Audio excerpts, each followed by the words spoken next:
Hello, gorgeous people. Welcome along to another podcast. Chats and bits and pieces that have been happening. Bit of the flu struggling along at the moment. Don't think it's the Rona. Township here have had absolutely no outbreaks whatsoever of Rona since it started.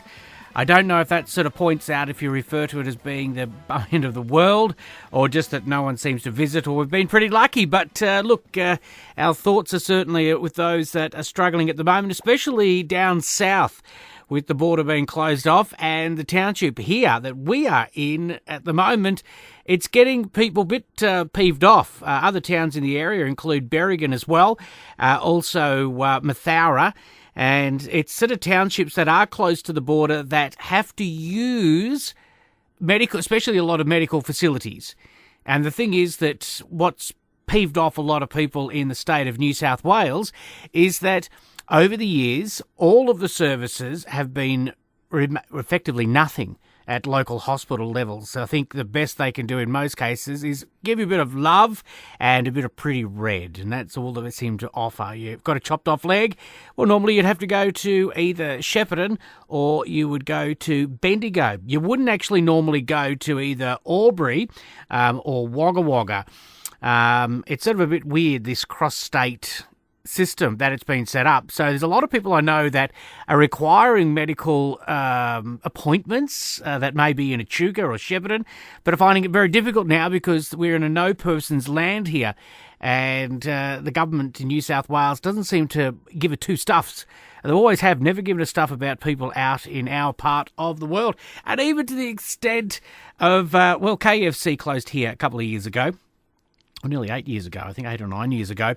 And if you want KFC now, the closest, it's either going to be Albury or Griffith, but effectively it's a 4 to 5 hour return trip. Although having a chat to my friend Jenny, saying that when she was living up in the northwest of Western Australia, going back many, many years ago, if they decided they want KFC, it was a 2,500 kilometre round trip, to which everyone was contacted in the area who wanted some KFC. It was a drive down, then back up again, and obviously having to reheat it when you get back home. But it's sort of amazing, and even chatting to people in the city, they don't seem to have a lot of concept of understanding of people living in the country. Sometimes you may only have one or two supermarkets in towns, and one might be diddly and one may be squat of what might be available. You can get the basic bare essentials, but if there's something, you'd like something a little bit nicer from time to time, especially ciabatta bread, you cannot get that in this town unless you get it probably prepared about 2 or 3 weeks earlier and left on the shelf. Other than that, it's straight white bread.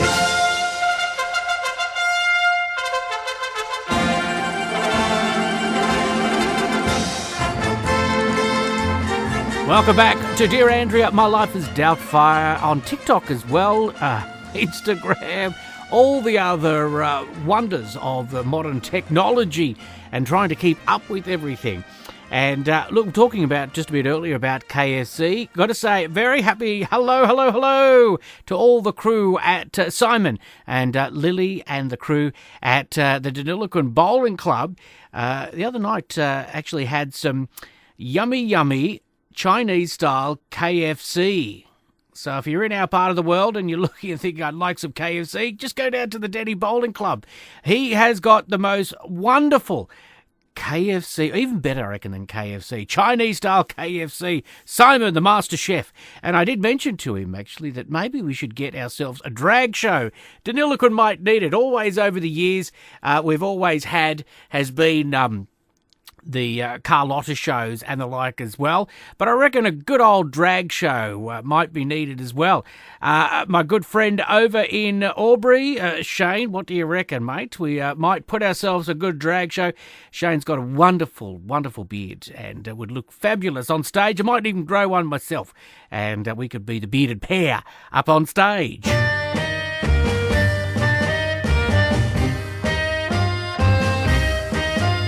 Welcome back to Dear Andrea. Hello, hope you're doing nice and well. And look, I've probably mentioned it a few times in the past, but wonders of coming out, finding yourself, or finding your... Well, my life is Doubtfire.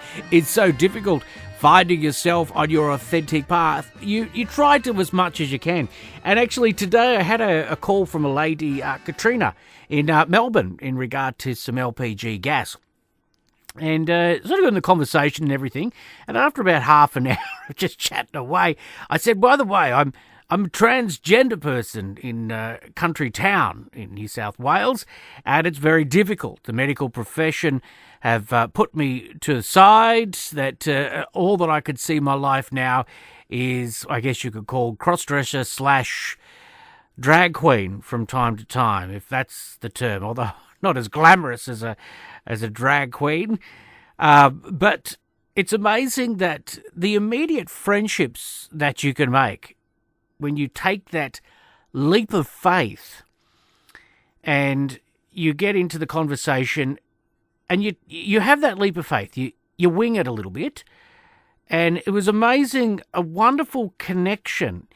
And we chatted a fair bit backwards and forwards on email. And at the end, she wanted to know what my TikTok and YouTube page was, because at the end she said she wanted to have a bit of a laugh for the afternoon. And I did sort of say to her that if you've been out shopping with me, if I'm in a shopping centre, you may as well go have a meal, wait for me to get out, because I go from shop to shop to shop, because I know for a fact that a lot of the girls working there are bored out of their mind, thinking, my God, can I take any more of this? Because it seems that nearly all women that seem to walk into shops, it's sort of like a chore that they're doing to get some clothes or some shoes or food or bits and pieces, whatever it may be. And I absolutely love it when I get the chance to be out and about. You can truly be yourself, because there's no judgment upon them. And it's interesting, maybe sometimes if there could be a bit of a judgment, gives you an opportunity to chat out and about. So it was lovely today and to chat to this lady, and did sort of point out that it's interesting making so many friends, because you've given a leap of faith yourself and they get a chance to express themselves as well. And I find that absolutely amazing. You may not have finding of a long-term friendship, but you sort of get to know each other, and next time that you do get to chat to another, you already have a rapport with each other. And also expressing the fact that doing translation between male to female and female to male all the time.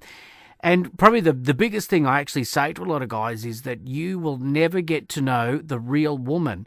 And especially a lot of that is to do with the fact that so many guys only seem to have one interest, not all cases, but in a lot of cases.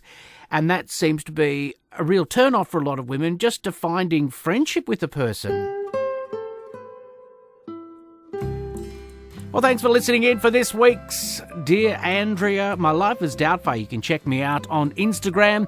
Also, Andrea Muriel Heusler on Facebook as well. And My Life is Doubtfire on TikTok. Been having some fun there, making some new friends. And it's great on TikTok is a lot of women being able, and some guys as well, being able to express themselves. A lot of miming sort of going on. I haven't really done any of the miming ones. I want to do a few more videos as well. A few more experiences here out in this part of the world. And as I keep saying to a lot of people, this stuff writes itself. Have a fabulous week and keep safe. Time to look now for a nice, gorgeous mask for myself.